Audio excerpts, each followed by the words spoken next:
These words might end up being very true for Blizzard this time around. With Classic WoW, we all experienced the huge login queues early on. We experienced layers, which Blizzard said would be gone by Phase 2, but they ended up needing to stay around for much longer than that. And we also saw on some servers very large population imbalances. Now, we also have to look at Classic WoW, which spans over 60 levels and across 2 vast continents. Now, with the Burning Crusade, we take all of the problems that we see with Classic WoW and we put that into the span of 10 levels and on a single continent of Outland. Now, 90% of your player base is going to be level 60 and is going to be in that Outland area. So Blizzard and the player base should really be worried for what will happen upon TBC's release. So first, let's just talk about quests. So questing in Outlands is very, very linear. You kind of have to start and complete quests to make it to the next quest area. So those series of quests are going to create very large bottlenecks around the starting towns, and this is going to cause major issues. So obviously there's only so many fell orcs, metal scraps, and wood planks that are around each town in Hellfire, and this is going to become a huge issue for players on all realms, big or small. Blizzard is going to 100% need to implement some sort of layered zones for Outland, and sadly I don't really see them going anywhere for a very long time. There's going to be tens of thousands of players attempting to flock to Hellfire Peninsula in the very first hours of the launch, and many players are going to have to choose how best to spend their time. Now, a large amount of players are probably going to attempt to run dungeons with friends or guildies, and this is going to create huge mobs at dungeon portals, and possible dungeon farming metas will start to emerge, just kind of like the same dungeon farming metas that we've seen in Classic.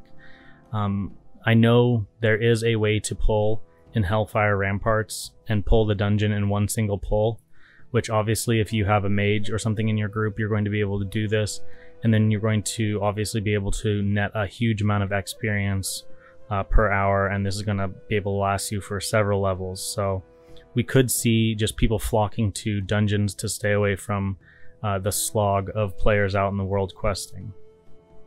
Now, some players are going to skip Hellfire Peninsula altogether, and they're going to move straight into Zanger Marsh. However, if tons of players all have this same plan, the zone is going to fall into the same problems that you see with Hellfire within a matter of hours. And just this problem in general is going to span the whole of Outland within a day or so.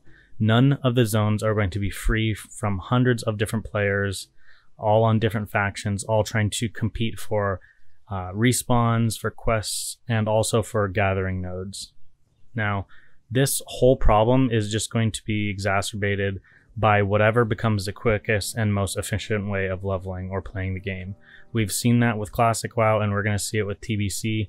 As soon as someone comes up with a fast way of leveling, everyone's going to attempt to use that same method, and most likely it's going to be within dungeons, as dungeons are a very safe and secure and expected outcome. Like you know, for example, where the mobs are going to spawn, you know exactly how the dungeon is going to behave every time, and you don't have to worry about players out in the world or waiting for respawns. So you're going to see a lot of people using dungeons, I think, and this obviously will take down some of the population within the open world, but also if people hit dungeon lockouts, they're going to flood back into questing zones.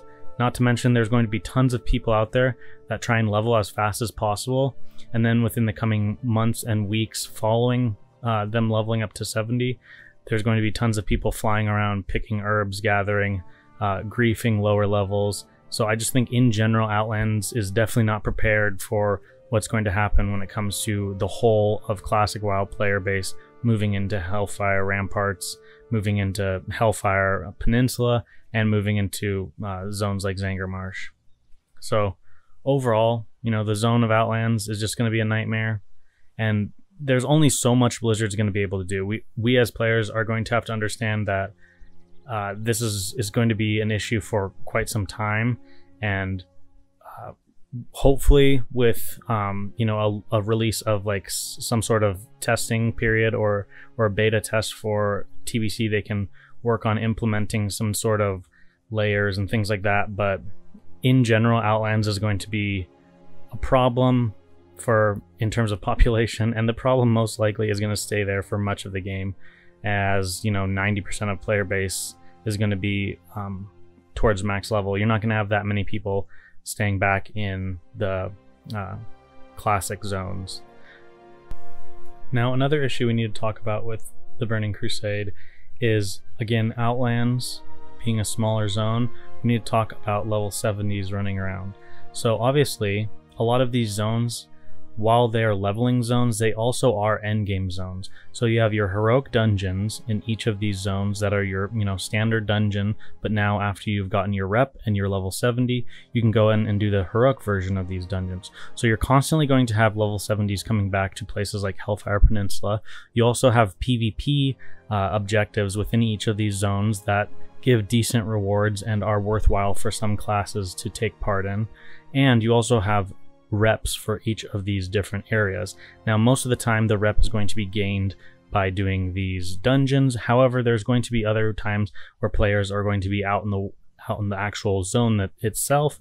They're going to be farming to get different items off of the mobs out in the world to be able to go turn in for rep rewards. So this kind of also causes issues because you're going to have players that are leveling up that are just trying to finish quests, and then you have level 70s who rushed to level cap and are now coming back, and they're obviously going to be contesting those same areas for trying to get those items for their rep rewards or doing the PvP objectives.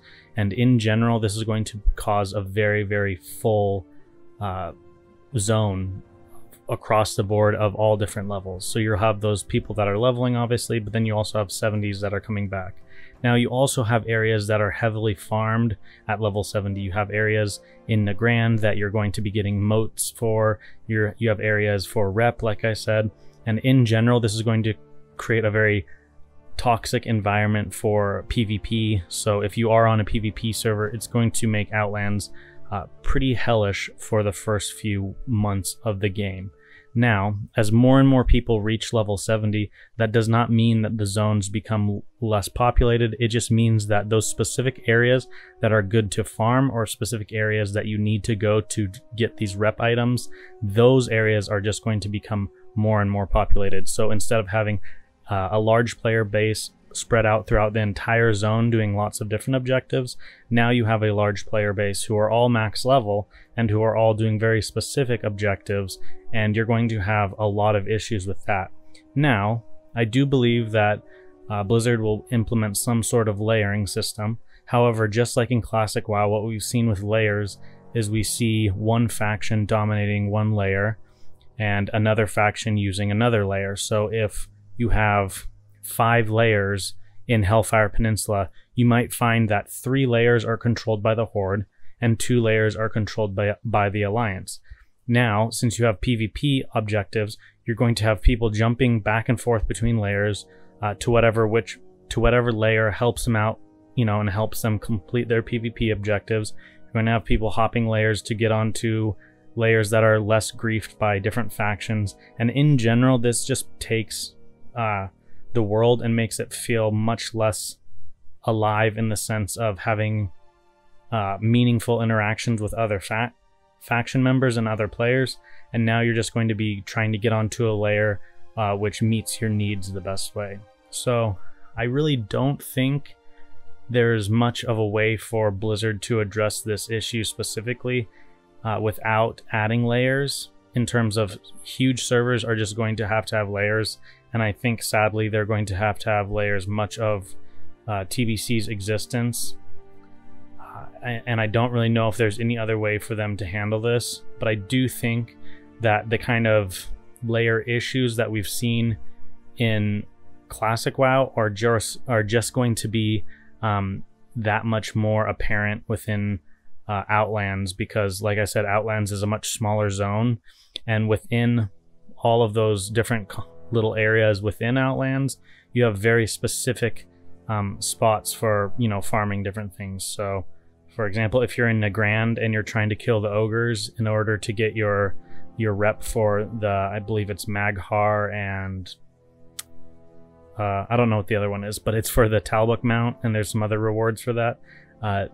Those areas are going to be highly contested by players, and since there's not that many ogre respawns, farming your rep for something like that is going to be a big pain, and you're going to have to be joining groups, you're going to have to be layer hopping, and I just think that this is a huge red flag. So in general, I think the health of the game really rests in the hands of the players and Blizzard and how they choose to implement scaling, layering, things like this for these different zones, and also what's going to happen with communities within the game and how we treat layered servers. So I think TBC is a great expansion for WoW. I think it does have a lot of things that make the game more fun from Classic, but I also think that TBC has a whole host of other issues that have yet to be talked about by people in the community, and I think that a TBC server coming from a company like Blizzard